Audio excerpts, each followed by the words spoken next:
Hello and welcome to the Emerald Planet as we come to you on a week-to-week basis looking around the globe and taking the world into Emerald Planet and then back out to the world itself.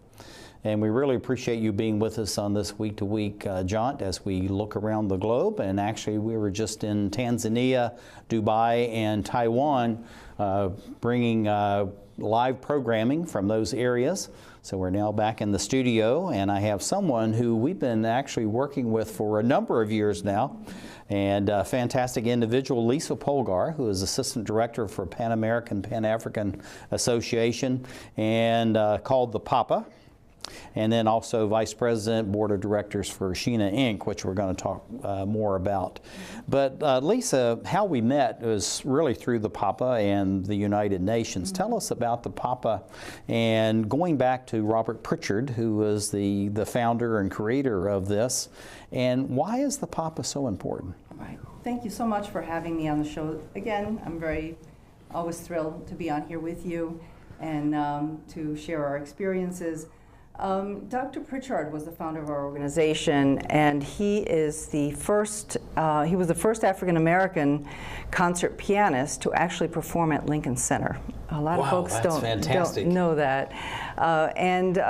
He essentially believed that promoting cultural understanding was the key to promoting peace in the world. He was the first to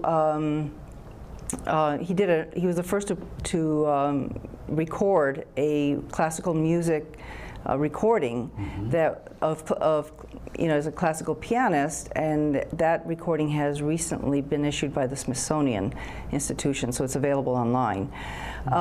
He was the author of the World Festival of Negro Arts, and what that was, it was an Olympiad of the Arts in 1965. This is going back more than 50 years. Yes. And what it was to celebrate the arts of the African diaspora and also the arts of mainland Africa. And so it was developed as a means to promote economic development in Africa. He felt that culture was the key to promote economic development.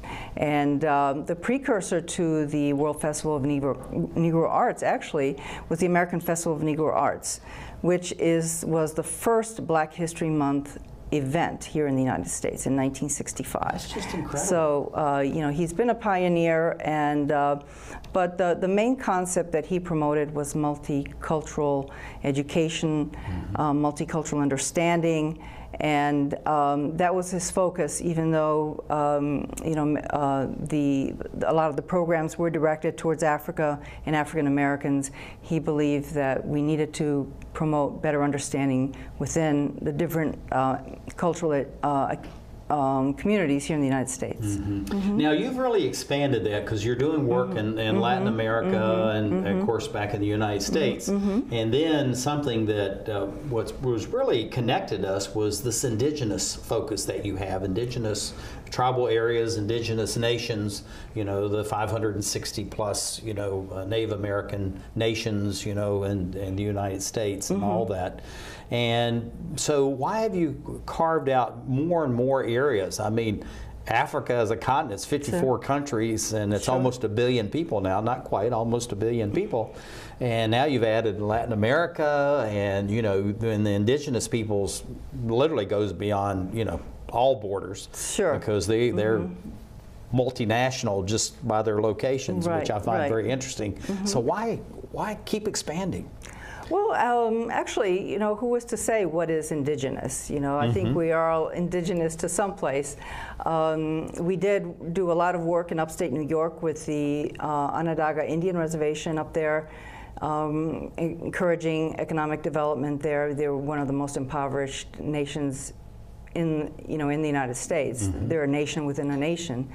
As far as working with Africa or Latin America, Dr. Pritchard always had this concept of mutuality of benefit. That many organizations go abroad and they think that they're doing good, they're helping another community by basically giving from the top down. And he always had this philosophy that when you are helping other folks, you're actually helping yourself. So by creating economic development in another country, you're actually helping the United States in creating peace.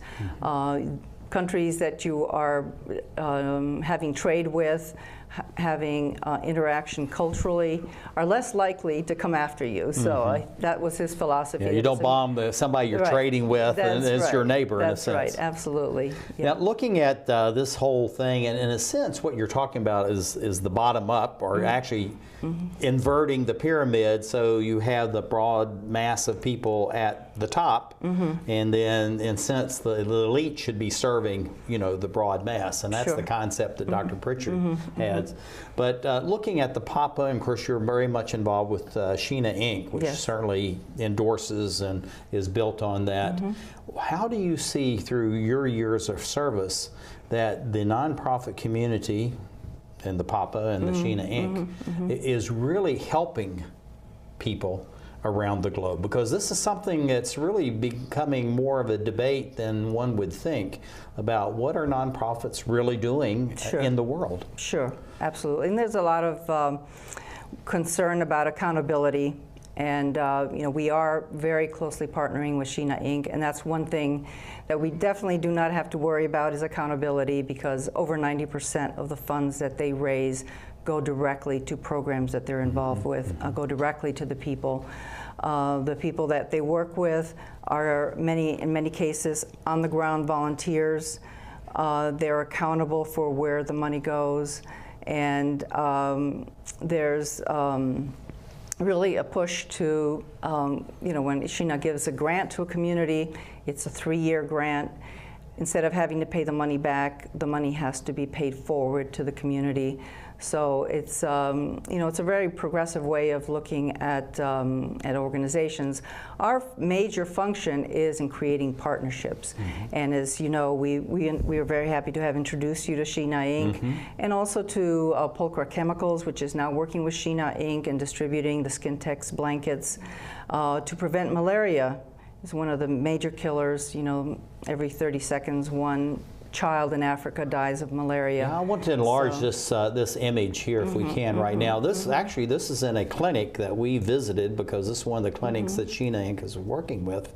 And this baby that's right to the, I guess, our left, her right, that child, now that it has the blanket, will probably survive.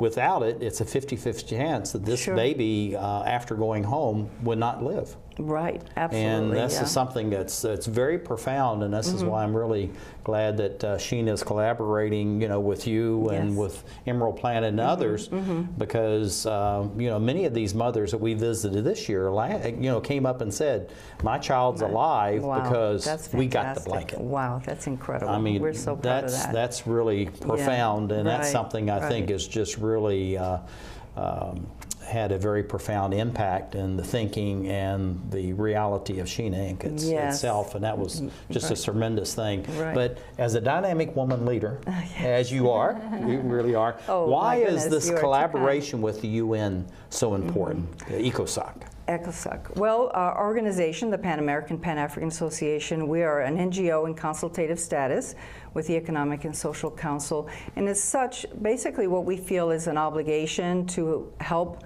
other organizations have access to the UN. Every year, the United Nations organizes the Commission on the Status of Women. In 2017, it'll be the 61st session of that commission.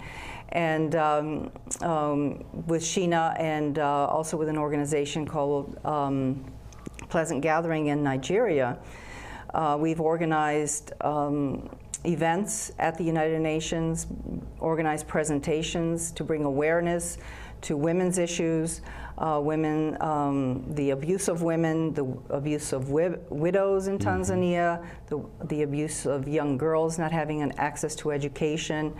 With Pleasant Gathering, basically they talk about giving access to young people to healthcare services, protecting women from prostitution. So the UN is really offers a forum for women all over the world. During these conferences, over 6,000 women descend on New York City, and to really share the best practices that are available throughout the world. You know, women share experiences, how they were able to work with men in order to support women's rights. Yeah.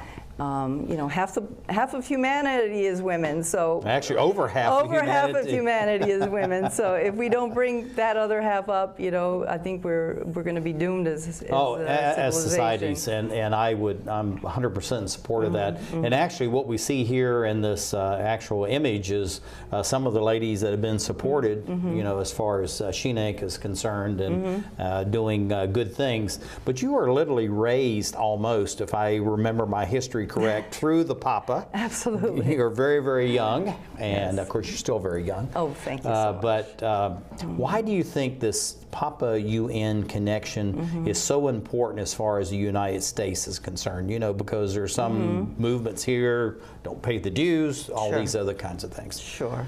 And I know you're a counter to that whole thing. Why is that important? And then we're going to go out very quickly on what do you see for the expansion of Papa and SHINA over the next 5, 10, you know, the years. UN is really a forum. It brings people together that otherwise would be fighting. There is obviously a lot of controversy whether it's a viable organization. It has the World Health Organization, the World Food Organization. You know, so there's a lot of programs, UNICEF, that helps millions of children all over the world. It is an essential entity, and so without it, I think the world would be a worser place. In 10 seconds, what do you see for the growth of Papa and SHINA over the next 5 to 15 years? I think you know, we have so many new technologies in the world, Twitter, Facebook.